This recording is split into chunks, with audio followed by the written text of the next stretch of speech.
This is our intro music. No, this needs to change. This is the worst. We have to work.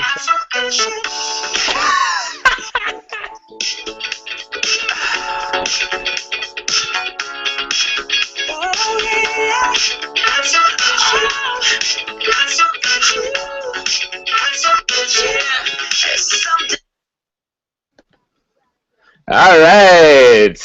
Welcome to the first Big Lads podcast. This is the Not So Roundtable. We got Simon and Ben here. We got a big podcast for you. I'm going to affectionately call this the pilotcast. And Headley's blazing in my ears, so I am going to turn that off right now. So, yeah, I'm your host, Eric Plaskotch, as always. With me, I got my co-host, Ben. And our honorary first guest, we got Simon. Everyone say hi. Shots fired, shots fired. Why am I an honorary guest? Don't worry about it. Just keep How talking. am I not part of this pod? You are completely part of the pod, but like basically we can't have three co-hosts. Yes, we can. Know your role. We will have a rotating role of main host, co-host, This is friggin' and horseshit. honorary guest. Basically, whoever does the most work will be the host for the week. It's because I'm black, isn't it? Exactly. It's rude. Got weird right away. Yeah. But anyway, this is the first one, so I'm going to call it the pilot cast. Basically, I came up with a few rules so that, this isn't going to be edited. I believe in the integrity of the podcast. Hey, we don't know how to edit. And we don't know how to edit, of course. Details. Cool. Yeah, so basically, I got a few guidelines to make this as clean as possible. It's going to, the first guideline is let's keep it light and high energy. So starting with Headley is always a good way to start. Keep it high energy. Number two. Sponsored by Headley. Number two, let's not shout over each other. I know we all want to be very opinionated, but if we start yelling, no one's gonna understand anything, and it's gonna suck. And the pilot cast will never get picked up by the network. And number three, let's keep in mind that everything is public. This is going to my YouTube channel. It's the only way we can get the technology to work. So basically, everyone we know can find this. So let's not get caught like Donald Sterling. Let's keep it family friendly, but not too family friendly. So what is the language? There's no language, but like basically, Ben should refrain from the black comments, and you should refrain from the Jew comments. Well, that just started off. It Yeah. keeps getting weirder. Good job, Eric. Well, I'm just I love all people. I'd It's like to just an say, example. I've had a few beers, so whatever I say can't be held against me by law. That's the law. Okay. I'm no In the court of lawyer. law, I think it's supposed to say. Okay. So anyway, I'm just gonna jump into the agenda. I made this whole nice agenda, and first up, we got breaking news items. So Ben, this pertains to you. You had a girlfriend that pretty much no one knew. You had her for about 3 days, and then That's like a marathon for Ben. and then that's a marathon for Ben. You were dating for like 3 months. I had no idea because pretty much I found out about her 2 weeks ago. You called her your girlfriend for 3 days and then broke up 3 days later. I think this And, is a and it's been reported that you cried simultaneously to break up. While eating ice cream. So Ben, this is, and Simon, I'm going to mute you if you don't pipe down. So Ben, first of all, we need to know what is the reasoning for this breakup. And I just want to go off the start. I like Jackie. This isn't a slam Jackie thing. I would welcome her with open arms into the Big Lads group. I think we do want the scoop. this falls partly into the this is a public podcast. Opinions shouldn't be shared too much. We're curious. What's the reason? It doesn't need to be malicious, but we do. Jackie wanted to get serious and get a dog with me. No, I'm kidding. What? That serious. Shots Okay. fired. We weren't that serious. I'm a lone wolf, man. It's hard to tie me down. No, I mean, Is that your actual answer? no. I will be coy because this is public. Okay. There was no simultaneous crying. There was Okay. divergent. I imagine the simultaneous crying, like basically two people had to turn the key to launch a nuclear missile, and you cried at the same time. Same time? No. I did offer her an opportunity. You know what? Breaking up is it's awkward. You got to fill a lot of conversation. I offered her the opportunity halfway to insult me or punch me. She turned down that. I offered her the opportunity to go out for dinner afterwards. She also You, turned that down, which I thought was quite surprising. That's you kind of offered weird. dinner after a breakup? I That's didn't know pretty what to weird. say. I was just trying to. How many girls have you broken up with? Not many. Clearly. That's not the route to go. Not the right. Well, I was just trying to be polite. Who doesn't want a nice dinner after breaking up, right? Yeah. Um, Polite dinner. a polite Okay. dinner, a polite friendship dinner after being together. Okay. No, but she was a lovely lady, very nice, very kind. Um, yeah, but she Okay. wanted me to get a dog, and this dog was having none of that. Yeah. Okay. Wait, time out. She was actually Um, trying to get a dog? No, Oh. well, you have to be obvious with your humor. This is a podcast. No one can see your smuggy face. Anyway, I was trying to so shoot it. Thank God. okay. So the next question is: are you back on the Tinder? I am back on the Tinder. The Um, Tinder. I must say I never really gave up Tinder. I still use it as a form of hilarious entertainment. Tinder is just funny to look at people and see the ridiculous things they do. Can we get Um, a rundown on your Tinder stats right now? on my Tinder stats, my full Tinder stats, Yeah, like where are you shooting? Like 2 for 67? it's just, 667? you want live Tinder? No. That's boring. That'd be All kind right, of so you're back on the Tinder. You're looking for a nice Jewish girl to settle down No, with. no, I never said that. Okay. I'm not like you, Eric, where I'm looking for a nice Jewish girl. Well, they're the I'm best. more What can you open. say? They're great, but I'm not like you where I have to marry a Jewish girl. Okay. Well, welcome back to singlehood. I'm sure the singles are happy to have you back. I like how you You're just off welcomed the me back. yeah. I'm not welcoming you. I'm saying farewell from the not singlehood, but I'm sure they're glad to have you back on their team. It's a shame because we never got to do couple board games night. I know that's one of your dreams. Yeah. Well, you can bring anyone to those. You can bring Robbie to that. Okay, so the next breaking news item is has to do with Simon. Plead the So fifth. Simon was you I have a plead the whole fifth. dog situation. I'm gonna give the backstory. So Simon was I plead discovered the fifth. that. Sorry, The fifth. what's that? I'm pleading the fifth. What's the fifth? What is like the right to? Not Isn't the talk fifth about free it. speech? Are you serious? Yeah. Oh my God, Simon is. Here's these the are two backstory. horrible starting breaking news items. We can't talk about any of this. Okay, fine. Simon, like a dog, has been neutered.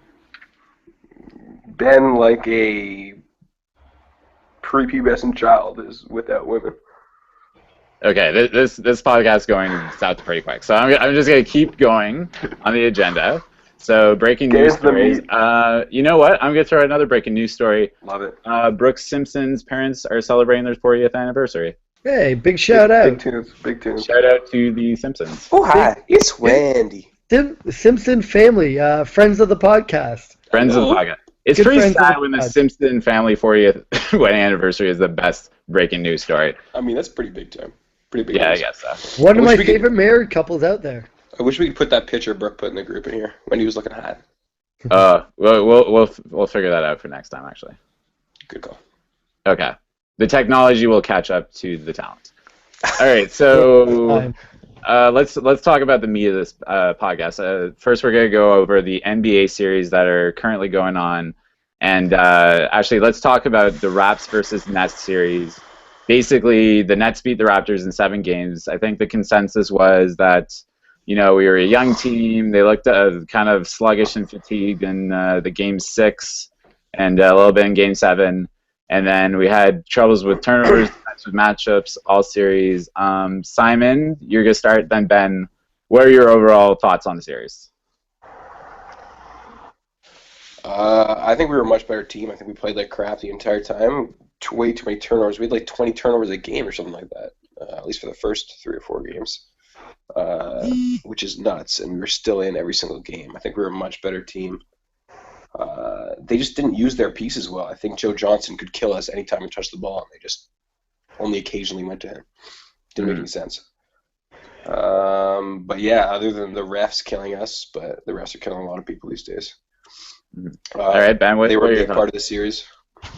I mean, I'll go. I agree with Simon's points, especially the one about the refs. I'm not one to complain about the refs generally, but I mean that was just out of this world absurd, like beyond able to complain. But I'll go big picture with the Raps, and I'll take the stance of, despite losing, it's a season where we weren't supposed to even be in that position.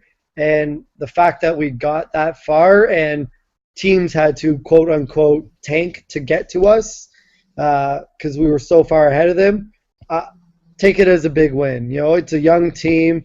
I refused. Not a big win. This was our only chance to do something. The East is so bad this year that this was our chance to go somewhere. We could have beaten Brooklyn so easily and gone to the second round. I mean, I'll take a stance that you sometimes you got to lose. I'll go back to the old Oilers of the '80s where they had to lose to the Islanders and hear them cheering. Sometimes you got to take a step back to go forward. Yeah, but that's for teams that are good. Like, our team is not that good. We were just good enough compared to the rest of the East this year. I still think, how's the East going to get much better, though? What is coming into this? Stuff changes all the time. The draft changes things. There'll be free agents moving. And the Knicks will get better. Brooklyn will stay around the same. We could get equally better. Derrick Rose might come back and get better. Al Horford will be back, so the Hawks will be better. Do you think that with Horford I would say with Horford we're still better than the Hawks? The Hawks were like the consensus number 2-3 team in the East before Horford went down. They were dominant. I still think injuries happen every year. Horfords go down, Roses go down. Yeah, what happens if one guy in the Raptors goes down? Well, our team has shown a pretty good consistency to stay healthy throughout their The beautiful part about the Raptors is they're all equally kind of okay. They don't have that star power that unless Kyle Lowry or DeMar goes down. But I'm gonna play right in the middle of this. I'm gonna say that it was a weak conference this year. It felt like a big opportunity. The Raps had a dominant position. Brooklyn isn't the best team. We just saw them get blown out by Miami. Yeah. And but I am still hopeful about the future. I think DeMar DeRozan made some big steps this year. A lot of the guys, it was their first playoff series. When you go through it once, you know what to expect the next time. So I'm optimistic for next year. I got a question. Do you think DeMar made a big step? Do you think he has another level to hit, or have we seen? Is this DeMar's peak? I mean, what can he? If it's his peak, this is it for his career, or do you think he has another level to hit? I think this may be his peak, but I think the Raptors as a team can do a lot of improvement. I think he's got basically, if you get Jonas Valanciunas, if he gets comfortable doing solid post play, Terrence Ross, I think he has a lot more to improve. And Amir Johnson, he's probably at his peak too, but I think you get kind of those two guys to the next level. And you kind of, adopt a Memphis-like mentality where any of those five guys is a kind of a scorer on the floor. You can do some damage in the playoffs. See, I would say that I think DeMar has another peak, and that peak will be on the defensive end. I think we saw what Joe Johnson did to him this year, and he's going to – I mean, DeMar, give him all the credit. He is he's a hard worker and shown that he's dedicated to the game. I think he will go to the gym this year in this offseason and build the body up so it can D-up on those guys. And I think that is a positive for the team in terms of leadership. And I can see a guy like Terrence Ross taking a similar path like DeMar, where DeMar was a little undersized, a little questioned, but built a capability to work hard to get to where he is. So that would be my hope, that he takes another step, pulls Ross with him. And I think JV is in that same vein where he's shown the ability to work hard to get where he is. Simon disagrees. I disagree big time. Simon's Okay, so just a hater. DeMar, I think I don't think he has a step. I think he'll get more polished at where he is now, All right, which is good enough. But he's never going to be a superstar. No, He won't be agree. an all-star, but he's good enough to be on your team. JV is so the guy is so overrated. Did you watch him in that last game? I watched him double in pretty much every game up until that. They're not impressive double-doubles. You just watch him play. Those first two games, he's a young guy. Great. He's still young though. Yeah, exactly. He's young. He's 20. His game should be quickly getting up and down the court, jumping around, being spry, but he's not. Other than Tim Duncan, lumbering. Tell me a young big man who's developed right away. That's a game where it takes time. There's a couple, but for the most part, I'm not talking about his basketball game though. I'm just talking about his physical skills. He's 20. He should be at his athleticness peak right now, being able to jump around. But he's not. He's so everybody I watched it with. I even watched it even Mila saw it, and she was like, "Oh, this guy's got a really slow reaction time." I was watching it with Jay Coleridge's girlfriend. She said the exact same thing. Super slow at reacting. Tell me the athletic skill of a guy like Zach Randolph. He can't jump over a phone book, but he's one of the best big men in the entire league. He's twice the size of Jonas. I would say there's still improvement. It's 2 years in. It's too early to make. No question, there's improvement to be had, but people are touting him as our savior. I would. That good. If that is your argument, I would say this team still lacks a number one superstar in a superstar-driven league. If you look back at all the champions, the only team to really win a championship without a superstar in the past, modern decade is Detroit, is the Pistons, and what's a modern decade? Like our era of basketball. Modern era, maybe. Modern era, sorry. And it's possible, but it's not plausible. So I still think obviously you have to hit in the draft and get lucky with the one guy who's going to be your star, but it's not impossible to win with a bunch of 2A sort of guys. All right. I think this is probably a good place to round that off for the Raps Nets. Let's talk about probably, Simon, I think your favorite topic will be Miami versus Brooklyn. Of course. We're not even getting into Kyle Lowry? No. That was like a 20-minute segment. I would like to recommend everyone for not swearing at each other. And I think if we spend another 2 questions on the rap stuff, we won't get into the more interesting things. Fair. Let's do a round table, and just say yes or no. Patrick Patterson coming back to the team? I will kill somebody if he doesn't.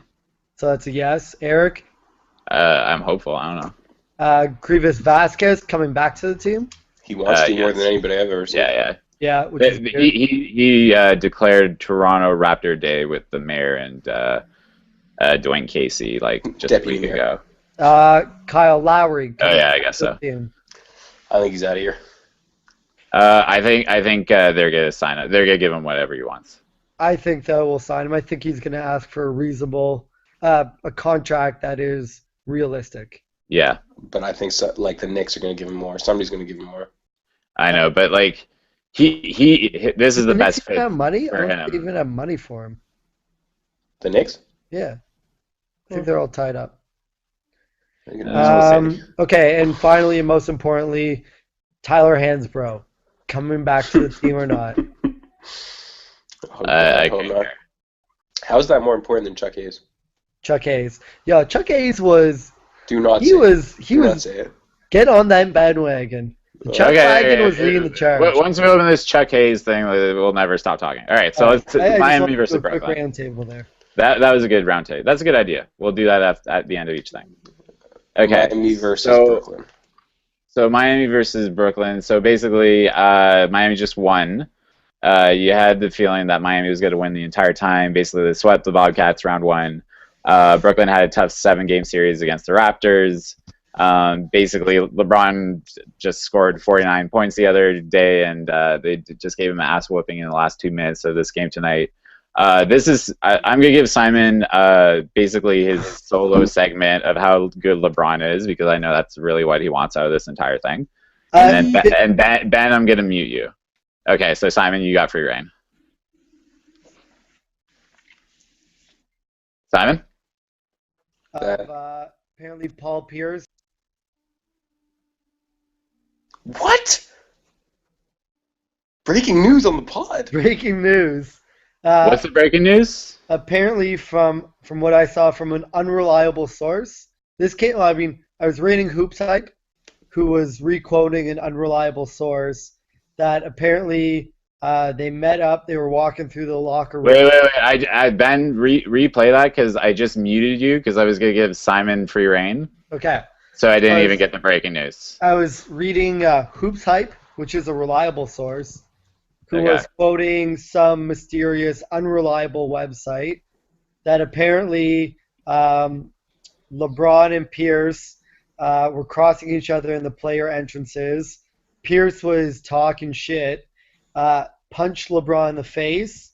This was before or after the game? After the game. And it took 10 guys to hold back LeBron. Yeah, When Paul Pierce was asked about it, no comment. Oof. Question is, who wins in a fight?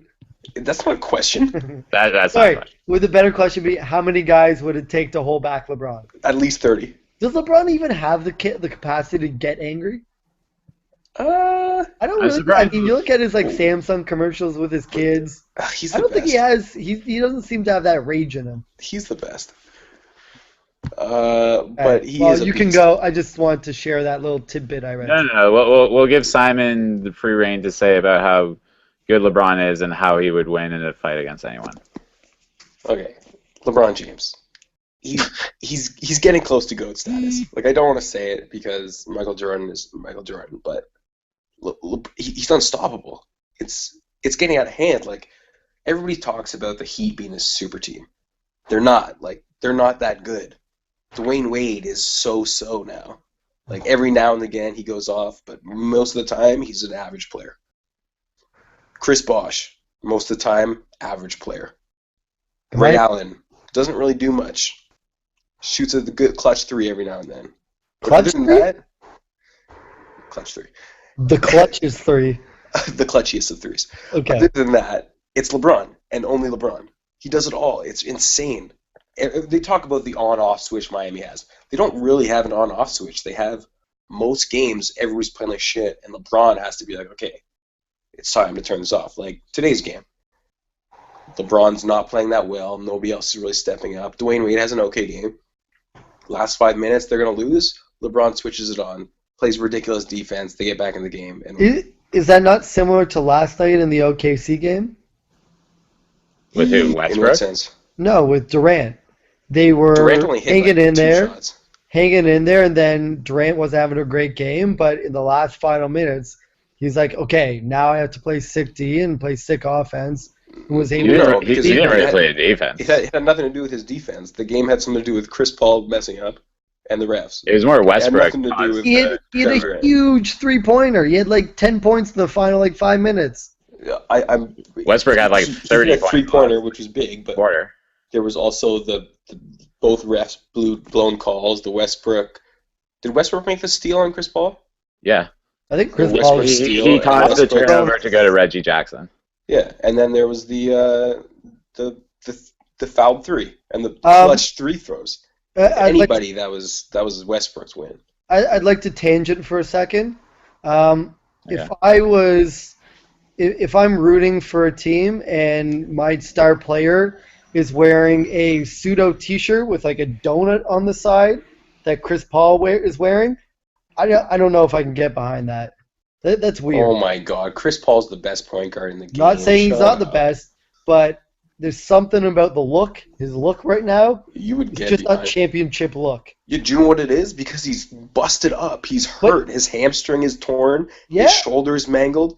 And the But guy's still dominating. You never see that guy in the Sports Illustrated, cover with hands up, win the championship. I'm just saying, gotta have the look. Yeah, well, you're not going to see anybody in the Sports Illustrated hands up with the championship when LeBron's still playing the Probably could have game. win them all. Right. How does he lose? How does he lose? Name me one team he would go to right now that he wouldn't win a championship with. Well, I mean, how's he Name me a lose team. this year? No, name me a team that he couldn't win a championship with. The Bucks. He could win a championship with the Bucks. There might be one. Okay, there you go.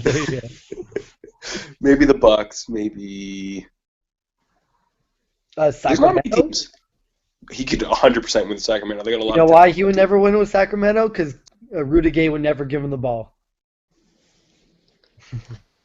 There's too much star power in Sacramento. LeBron reigns in star power, as we've seen. We got Boogie. We got Rudy Gay. LeBron is a black hole of star power. He sucks it all in and dominates. If LeBron was playing with Boogie, Boogie would try and fight him and say, "I'm the best player," and never give him the ball. And LeBron would pimp slap him back into I don't know. reality. Boogie's all black alley or dark alley. LeBron is the biggest man I've ever seen. Yes. Steve Street would probably say he's on steroids. Everyone would. Everybody's on steroids. They're Speaking all of on steroids, you see that high school kid I posted in the group? Yeah, it's pretty ridiculous. I saw that he was jumping, and I thought he was standing on a podium. It was ridiculous. His hips are like 8 feet in the air.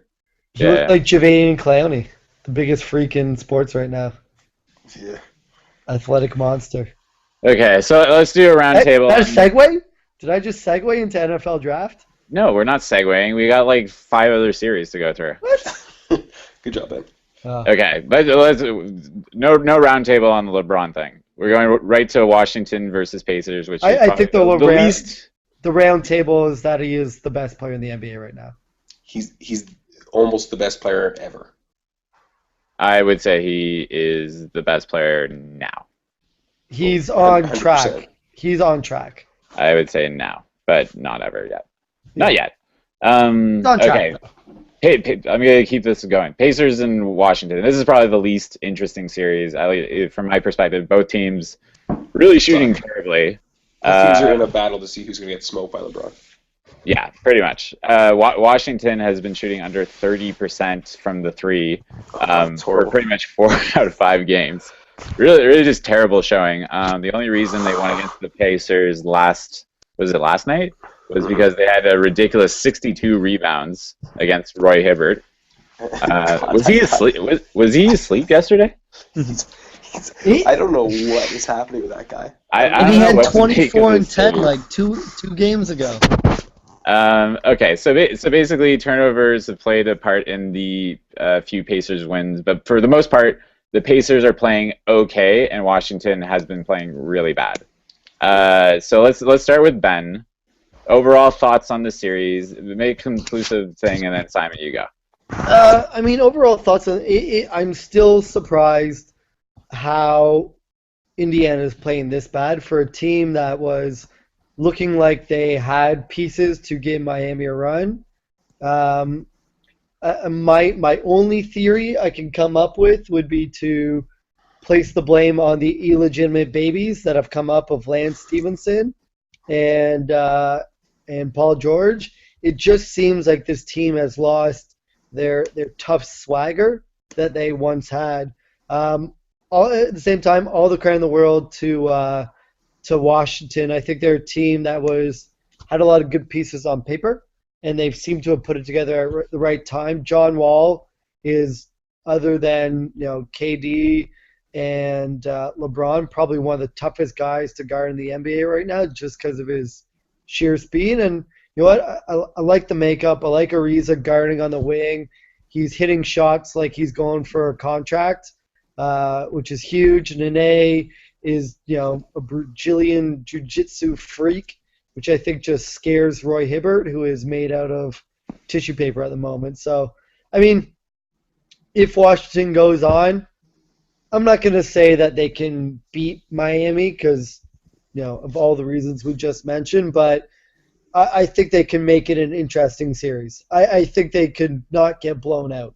All right, so Simon, who would make a better series, Washington or Indiana? Hard to say, because even when Indiana was playing bad at the end of the season, they had a couple games against Miami. Those games were really good. Like, they were physical. There's just like a beef between those two teams, so it makes it a better game. Even though I think Washington's a more talented team, they would give them more talent problems. I think John Wall could take any of the point guards on their team, and Nene will be beastly on Nene and Gortat will be pretty beastly on the glass against them. Sam, I got a question. Who does LeBron guard on Washington? Jay Weezy, probably. Yeah? But the good thing about this for Miami is that there's nobody in LeBron's category that's very good, so LeBron can basically pick by game who's hot and who he needs to cover. And he could cover 1 through 5 on that team. Could he cover Gortat? I think he's more covering Nene in the matchups because you have pretty much what is it? Chris Bosh on Gortat. Probably. No, Bosh is playing power forward. I would like Anderson to see on Gortat, a Nene LeBron Nene. battle would be really interesting. Not really. Nene is a monster. I think LeBron's going to get a break and maybe cover Ariza. He should. If they were smart, they would do that. Well, he'll switch on to whoever's hot. I like Ariza guarding LeBron. Not that he could contain him, but he's got length to make it difficult for him. And I think that's what you got to do. You just got to make LeBron's life as difficult as possible. It's got to be a team guarding LeBron. It can't be a single person. It's got to be a team philosophy like San Antonio did. Even today's Brooklyn game, I think that's what they did. They focused their entire game on stopping LeBron. You gotta make sure no one can beat it. LeBron can't beat us. Someone else has to. And nobody else does because the rest of the team sucks. Except when Bosh hits 3-pointers from the corner. Yeah, you gotta watch out for Bosh within 1 minute left of the game. Nothing annoys me more than LeBron or Bosh pulling out for a 3 like 8 times a game. They were all those shots where the coach is like, "No, all right, you got it." Did you see Kevin Durant's? He's making a reputation on doing that. Yeah, which is weird. But Bosh hits those with under a minute. If there's 60 seconds or less on the clock, the physics change. I worry that, go back to the Raptors, that Amir is like looking at Bosh like, yeah, if Bosh could do it, maybe I could start hitting 3-pointers. Amir just had ankle problems. He's like, I'm not fucking moving. I'm just going to jack this shit. Yeah, maybe it's just he could not move. Amir was so bad this series. Except for he played really well in Game 7. I'll give him the last game. He looks terrible, but he gets the job done. Bones, how do we not touch on our Raptors Square experience Game 7? Yeah, so we... Devastating. Yeah, let's touch on that for a second. That was a rundown? So we were at Raptor Square for Game 7, and basically there was some random... I'm just gonna say he's a random black guy with a cleft lip, and he was talking to us the entire game. He was our best friend. He was turning around and talking to Simon every 2 seconds, and basically it almost took away from the experience of the game. But it was a crazy atmosphere when Terrence Ross got that steal, the second last play of the game. The entire place went crazy. I've never seen any place go crazier than that. I think we stomped on some girls who fell over when the entire thing went off. A little reckless. And it felt like destiny until Kyle Lowry's last. I don't even want to get into it because that's a whole other can of worms. Simon, what are your thoughts on it? I was going to say the same thing. Basically, it was a good experience. I wish we got a little closer because all the free stuff was getting not thrown out, which is kind of annoying. But also, random side tangent to our Raptor Square experience. I've never seen in a crowd atmosphere servers going around asking orders for food and beer. It was the weirdest. Yeah, that's funny. But only in that front section, right? No, the entire thing. There were people just wandering around drunk, and servers were trying to find them with a poutine. Yeah, that was great. Nothing like a good random drunk poutine in the middle of a Raps game. Mm-hmm. Yeah, not going to say we didn't get one. Or 2. Couple. Okay, so let's go to LA Clippers versus OKC Thunder. So the Thunder are leading. I don't know if these notes are outdated, but basically they're leading the series 3-2 because of the questionable calls in last night's game. The main one was that there was the foul on Reggie Jackson. So basically, Matt Barnes fouled him while he was going up for the layup. He launched the ball out of bounds. Basically, Doc Rivers thought it was clearly his ball, so he didn't bother doing a defensive play. He just did an inbounds play, and then it turned out the refs, ruled it OKC's ball, and then the rest is history. Westbrook gets fouled, makes the three free throw, foul, and then basically Paul didn't get the same call on the other side. So what do you think? This is an interesting thing, and it happened tonight with the Miami game. Basically, the rule is if you get fouled and the ball goes out of bounds, within I think it's a minute left in the game, you're allowed to review who touched the ball last, but you're not allowed to review the foul call, which I think is kind of a really flawed rule. Let's go, Ben. Let's go, Ben. What do you think the rule is, and is it flawed or whatever? Yeah, before I start, if you're not watching this, I'd like to commend Eric on having printed out the rules and the regulations from the NBA. He's reading them off. Very official. Good work on you, bud. In terms of the rule, I mean, I heard what Doc said. The problem is if you start allowing them to adjust fouls and stuff, where do you stop with that? And the refs have to. Some plays are judgment play. You can't start second guessing anything. I think the interesting thing from last night, and I'm going to be a little circular and take it back to the Raps a bit, but I got to give all credit to Doc as a coach, just going into the press conference and without a fear, just rip it into the refs. I think more refs have to be accountable to their bad calls. You know what? These guys make hundreds of $1,000s. Keep taking the $25K hit to work it into the refs. You get them in your favor.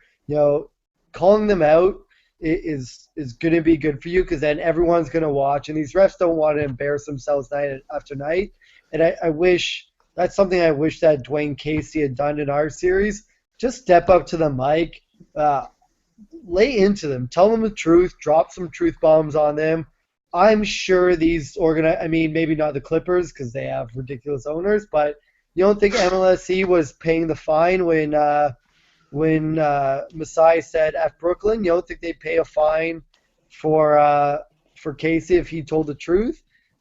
I just want to see more refs held accountable to the wrong calls they're making because it is taking away the excitement as a fan because I just can't follow the game of the playoffs this year because I'm either second guessing a ref's call and I can't enjoy the actual talent. Accountable to who though? Accountable to the NBA, who's actually paying these refs to do that? It's clear that they're getting paid. They're getting told to make these calls. There's no other way. I'm gonna interject here because basically I've played a lot of basketball, as I'm sure everyone knows, and there are a lot of situations in games with referees where basically there's a foul call and it causes you to kind of launch the ball out of bounds, and usually it's kind of an understanding that the ref is going to give it to the player who got fouled. Basically because he missed the call, and it's obvious he missed the call. They sometimes say after it, if you're complaining about the ball not going your way, he could say, well, I could have called a foul instead. And so I think it's the right thing to do to let the team who got fouled retain possession. The problem with this rule about the review is that they don't take that whole situation into account. They basically don't take the foul into account. They only take who touched it last into account. And it's almost even worse that it's solely at the end of the game because as you've seen in the series, these are really series-defining moments. And it seems that it's flawed in a way, but my opinion is that if you I think the refs did get it right. They should have let the team OKC, whoever got fouled, retain possession. And that should be the rule. If there is a foul call, or if there is a phantom foul, you let that team, the offensive team, retain possession. But it wasn't just that play. 2 seconds later, they called a foul on Chris Paul on that three-pointer. He didn't touch him. Yeah, that was back off. It's not even he wasn't. Well, didn't close. Similar stuff happen in the Rap series where it seemed like down the stretch they were messing up calls and then having makeup calls? It just ruins the fan experience, I feel like. As a fan, you don't know what to cheer for or what to watch you can't get in a flow of the game. I don't know, because you want the review if it's, you want the right call at that point in the game. I just think Hey, the rule of the review is flawed. I'm all down. I never. Well, I'm pro reviewing in all sports. I don't care if it takes extra time and slows the game down. I want to see the play called right. I Yeah. don't want to. I hate these arguments about our ref spot off. Did they make the right call? Did we lose because of the right or the wrong call? Take the extra time. Go to your little, basement living room TV and get the play right. Okay. Let's do a roundtable on OKC so that we can go to bed at a reasonable time. Who do you think is winning this series? Clippers or Lakers, Ben? Or Clippers or Clippers or OKC? I'm cheering for the Clips, and I think they're all around a better team. But I think that KD and Westbrook's top-level talent is too much to deal with. So I will reluctantly say OKC. I'm going with the Clip. They're just a better team. I think Scotty Brooks is a terrible coach.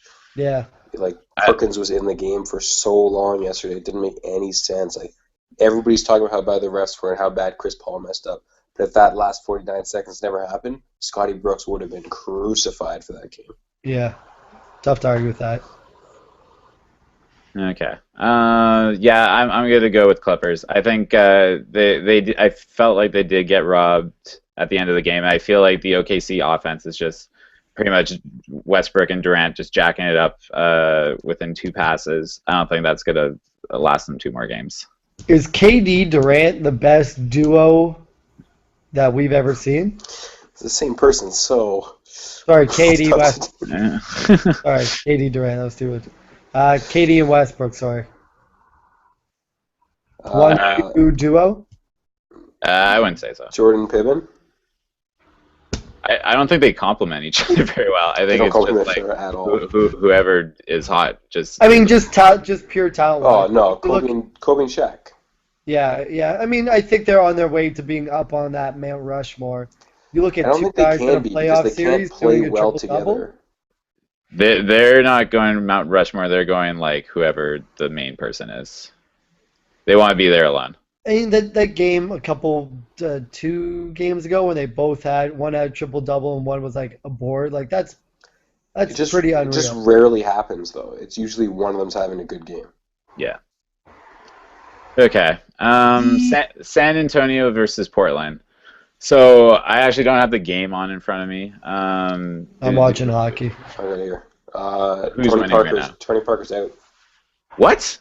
Tight hamstring. Sacre bleu! Out for the game. So who's leading right now? It's 51-44 at the half. San Antonio. Okay. So I'm going to go into this then. So San Antonio is leading 3-1 right now against Portland. Really, San Antonio has been playing kind of lights out team basketball. And my feeling is that Tony Parker has really been carrying. He's been kind of the X factor in this series, really tearing up Wesley Matthews. The interesting thing is Portland won its last game with really a different defensive strategy. Batum, for the first time in the series, really guarded Parker. And it was interesting because he was going on under screens, and his length was kind of problematic for Tony Parker's kind of like 17, 16-foot jumper. And really the San Antonio offense didn't look the same. So Parker went from 33 points and 9 assists in Game 1, 16 points and 10 assists in Game 2, 29 points and 6 assists in Game 3, to 14 points and 1 assist in Game 4. So that's a major drop. So I'm wondering, does Portland have life here, or will San Antonio just kind of adjust the strategy? And I haven't really been watching the game, so maybe, Simon, you can take this one away. I think Portland's done. I hate San Antonio, but they're just a better team. Portland's been shooting really badly. They're just, I don't know. They don't got it. This series bores me. My favorite part of the series is how San Antonio can field multiple non-North American player lineups. Every time I seem to turn on these series, there will be a lineup with no North Americans. They have with that white guy Byers and Patty Mills, who are both like sneaky. Patty Mills, Australian. Who knew? Heard him on Rome the other day, speaking Australian. It just shows that you can build a team in a small market without having your traditional stars. Even Duncan, he's Virgin Islands of America, like didn't grow up in the AAU circuit, didn't grow up in going to a prep school. You can there's many different ways to build an NBA championship, and I enjoy the Spurs way of doing that. Yeah, I think Greg Popovich is just as the Grantland people call him, a marionette. Like basically, he brings it. Every player he brings in turns out to be awesome in like 2 or 3 years. Kawhi Leonard is ridiculously good now. I thought he was good last year. He's really on a whole new level. Whenever kind of San Antonio, if Parker and Duncan's not going, don't have it going on, basically he's turning on his game and he's playing 20-point games and getting kind of those nitty-gritty rebounds, those first to the ball, things like that. So yeah, I think my prediction for the finals is probably San Antonio Miami, a rematch of last year. What do you think happens?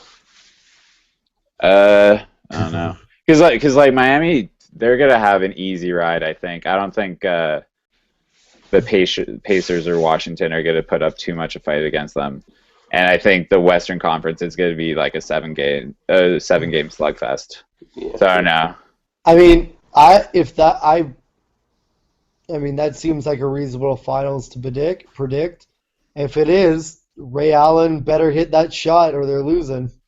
Oh, don't give me that. I mean, it's going to be just as good of a series. There's a million other things that happen throughout the game. It's going to be just as good of a series, and I think it's a toss-up if it goes back to that. I like the San Antonio team this year more than I did last year.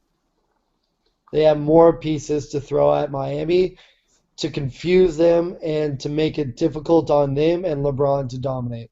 All right, that's pretty good. So this was the point of the podcast where we were gonna have a game. Basically, we thought of a game where we would take real. I think we should not do this game. Okay. We'll work on it. I'm gonna tell about the game because the game. I just think it's kind of a mean spirit, and if it's gonna be on the if we're going public, it's not a great thing to have out there. So you don't want me to announce the game? No, I think there's got to be a way on YouTube that you can. It's not mean spirited. It's pretty funny. It's pretty mean spirited. If you were this person and you saw it, you would not be happy. Okay, fine. It's not anyone in the group, just in case anyone was wondering. Yep. Okay. We were going to talk about Well. Okay, so let's not talk. Next topic. Right, so next topic. Instead of doing something fun, we're going to get into the Donald Sterling controversy. How many more topics are we doing? This podcast has taken a long time. I know. That's why you guys wanted to talk about the Raptors for like two hours. Well, it's important. It's our inaugural podcast. You got to go on the fly, bud. Okay. I'm gonna. You know what? Let's do the Donald Sterling controversy, and then we're gonna skip the NFL draft. We'll save that for an NFL podcast. This is NBA focused today. Okay, so our last one is Sterling. We're ending with Sterling. Okay, so I'm gonna walk us through the timeline, and then we're gonna get both your guys' opinions. Okay, so basically, in this Donald Sterling controversy, first, the alleged tapes were released.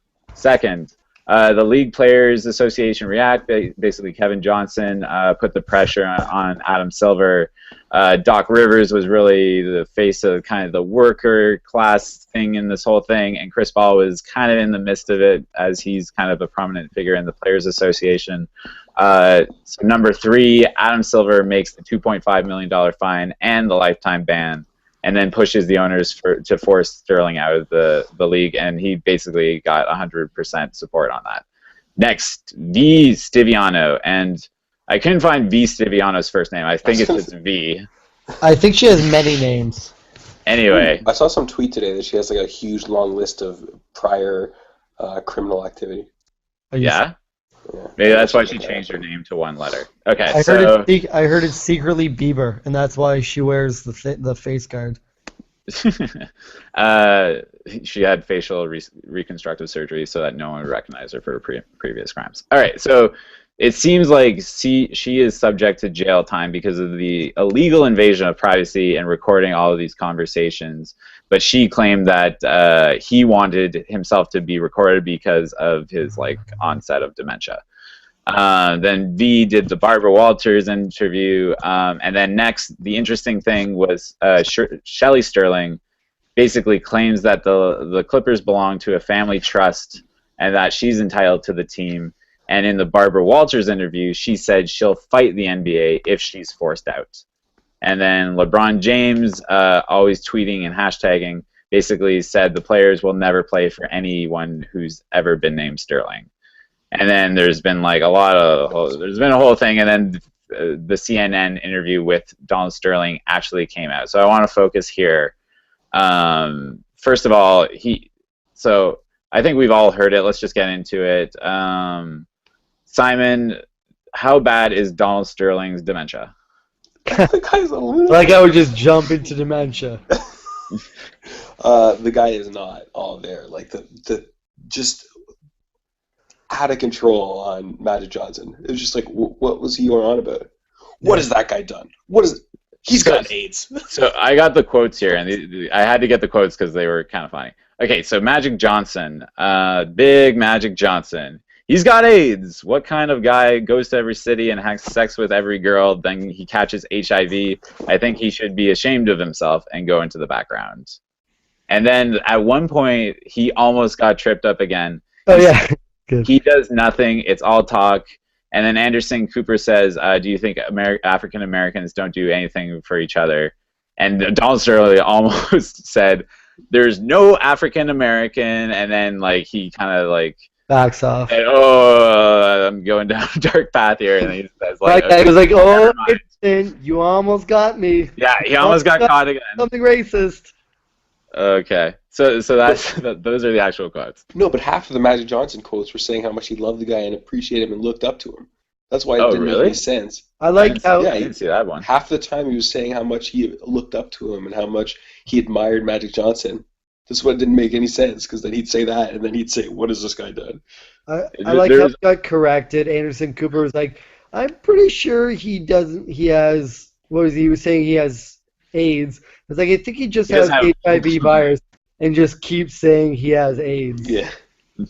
There's another funny quote where he says, this is Sterling, I don't know why that girl made me say those things. Yeah. Which is really funny because he's like, she made me do it. Well, you know what?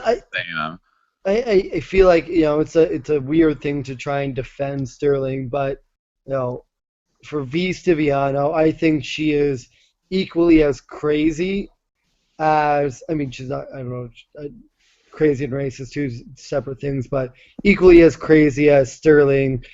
I think this girl obviously had an agenda. She saw that she could take advantage of a rich, senile, older man, and to me, it seems like she did entrap him. She baited him into a situation where she knew she could exploit him. These girls ain't loyal.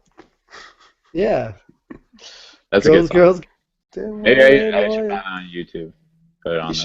You should have had that throw-in sound. If I saw this coming down the line, I would have done that, but Round table.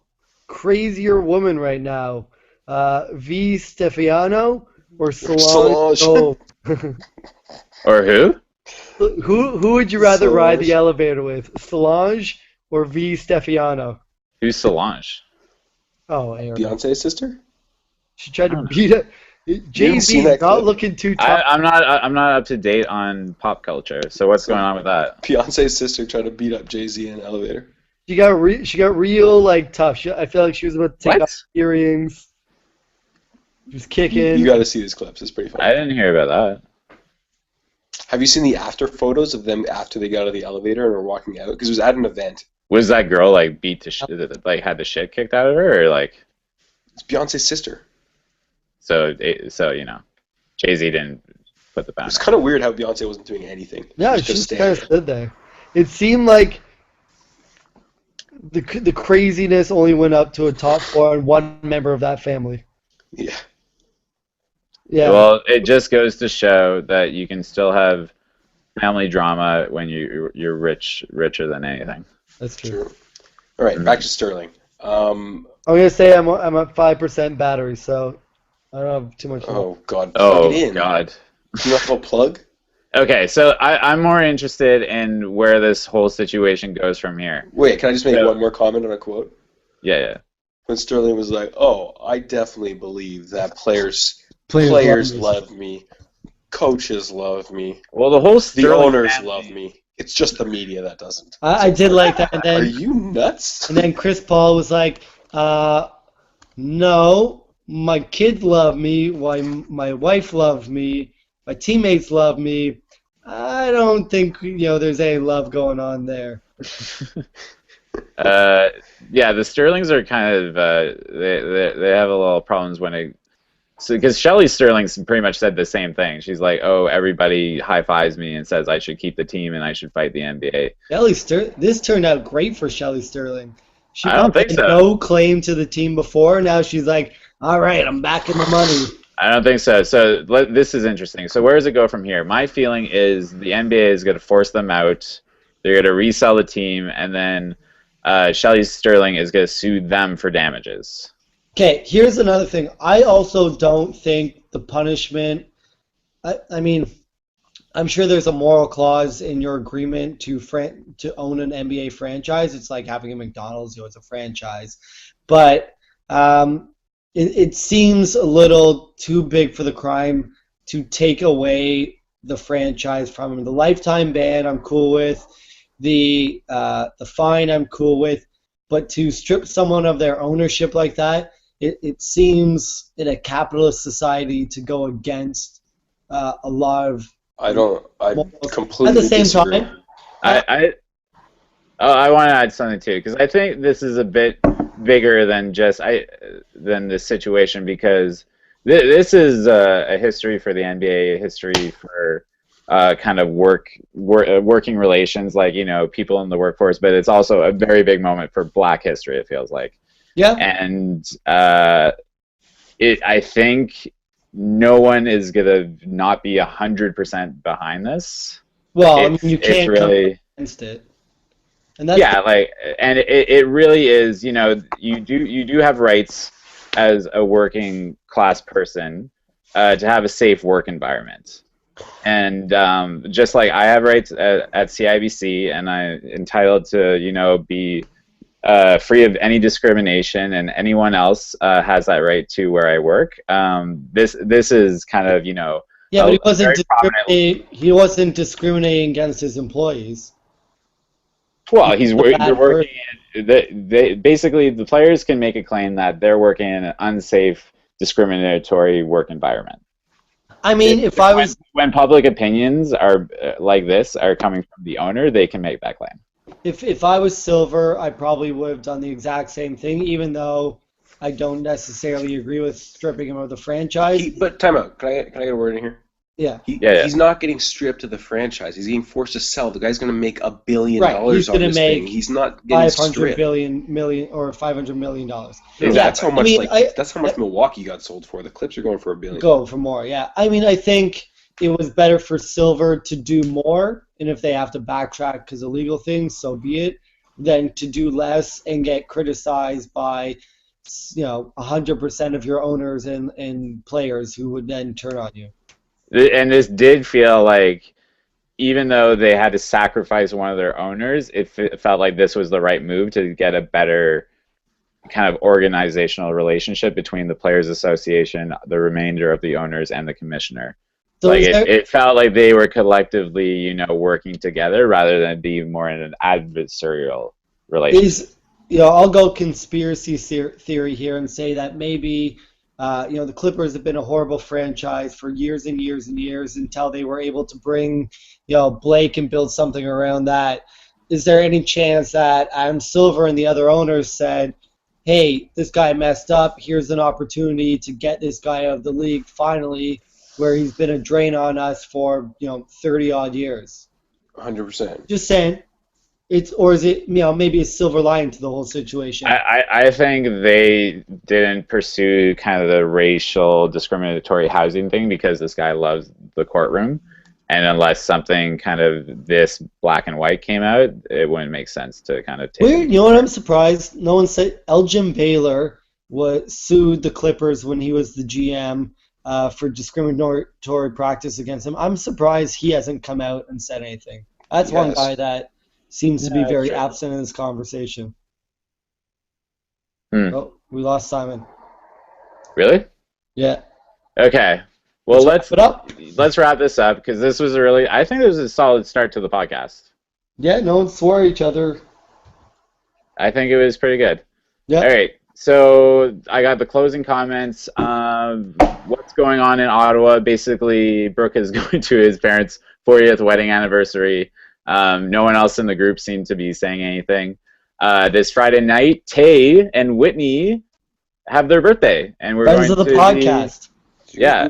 Friends of the pod. No, I don't know what happened. Technical difficulties, but we're closing right now. Glad to have you back, Simon. Thanks. Okay, so basically, the ROM Friday night, Tay and Whitney's B-Day. Who's in town? Because I'm not quite sure. Tay and Cass. Cherney is coming in Saturday, I think. Oh, yeah? All friends of the podcast. Tom's in town. Tom's in town. Is Leah in town? I don't know. Leah's in town. Simon, I'm assuming you're going to sleep. Simon, are you coming to the ROM? I doubt it. What? The ROM's the gayest, first of all. Yeah, but everyone's going to be there. How can you say you've never been there? Yeah, but everyone will go somewhere else after. But you're not going to come because you're going to fall asleep. Okay, well, anyway, hope to see you there. We don't get to see each other much, so it'd be nice if you made an effort. Okay. And then Saturday is the Avicii concert. You two aren't going to that, right? Hashtag never going. Okay, I'm hashtag gonna be high out of my mind. Okay, so... You realize we're putting this on YouTube, right? Eric! Who's gonna see that part? Maybe your employers who you already called out. Oh my god, they're gonna go through 2 hours of us podcasting to find that one. It is good stuff. They may. It is captivating. To an hour. I'll figure a way to edit that clip out. Maybe we need to learn how to edit. Yeah, well, exactly. Well, I'll bleep that part. Bleep. Anyway, they can't do anything until the drug test. Okay, so all right. So I think that's it. So what are the chances thank you guys for joining. that this pod didn't get recorded? Yeah. Oh man, that'd be brutal. No, I see. It says live on it, so it's definitely got recorded. Okay. But yeah, happy to do this. Also, moving forward, I think we're going to get lads rotated in here. So we'll get some Ottawa lads. We'll get some news from them. Also, this is baloney that I'm not a staple of this pod. We're all up with the pod idea. This is the exact same thing that happened with the stupid friggin' touch football. Yeah, well, look how successful we were. Oh, we got our championship jerseys tonight. Oh yeah, I'll have to pick mine up from you. I got you an extra large. Okay. Well, you know what? We're gonna rotate. Whoever does the most work will be the host, and then. Eric, I think you won host. You killed it tonight. I think I did a good job as host, but you guys did an equally good job as co-host and guest. Ben's the guest. Simon's co-host. Okay, whatever you want. Okay, so should we all make our own sign-offs here? Yeah. Hold on. You do first, then Simon, then me. This is Resnick signing off. Good morning to Brooke and Maya the dog. Have a good walk and a nice bowel movement, pup. That is very nice. That's an interesting sign-off. Simon, what's your sign-off? Oh, that's it. All right. I like this. Feels like I'm watching the NBA draft again. Peace. That was a pretty good sign-off. Okay. That should be our podcast intro music. Yeah, we can change it. I just did Headley because I didn't know what else to do. Why do you have Headley? I don't know. I was listening to it today. I got really excited about it. Questionable moment of the podcast. Whatever. It's the pilotcast. It's a working for. We'll work out the kinks. Yeah. Okay. This is your host, Eric Plaskotch, saying good night to everyone, and we'll start this again next week. See you then. Stay classy, San Diego.